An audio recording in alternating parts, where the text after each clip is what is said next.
എന്താണ് മാഷ എന്താണ് മാഷ എന്താണ് നമ്മളെ മാഷ് വന്നിക്കണ് തന്റെ മാഷായിരിക്കും. എന്താ കാര്യം ചോദിക്കും. എന്താണ് കാര്യം മാഷ എന്താണ് അകത്തോട്ട് വരട്ടാൻ ചോദിക്കും. അകത്തോട്ട് വരട്ടെ. വേണ്ട. വേണ്ട പോറേ. എന്തിനാ അന്നമോ കിന്നമോ എന്ന് പറഞ്ഞ് എന്റെ പുറകെ നടക്കുന്നത്? അയ്യോ, കിന്നമ്മോ എന്നൊന്നും ഞാൻ പറഞ്ഞില്ല. എനിക്ക് അന്നമ്മയോടൊരു കാര്യം പറയാനുണ്ട്. എന്തുവാ കാര്യം? വീട്ടിൽ വെച്ച് കണ്ടപ്പം പറഞ്ഞൂടായിരുന്നോ? വീട്ടിൽ വെച്ച് പറയാൻ കൊള്ളാവുന്ന കാര്യമല്ല. എന്താണ് മോഹബത്താണ് അണി നോക്കി. അച്ഛാ, ഇതെങ്ങനെ അപ്പച്ചൻ അറിഞ്ഞാലുണ്ടല്ലോ. ജലബേ മയ്യത്തായി തന്നെ മാഷേ. അപ്പൊ പറയണ്ടേ? വേണ്ട, എനിക്ക് കേൾക്കണ്ട. ഞാൻ പോവാ. സത്യമായിട്ട് ഞാൻ പോവും. പോവാനേ? വണ്ടി വിട്ടേ പോട്ടെ.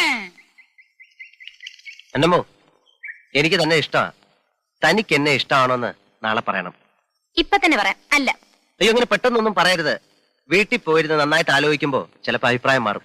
അച്ചായ ഒന്ന് പോകുന്നുണ്ടോ? ഞാൻ പോവാ.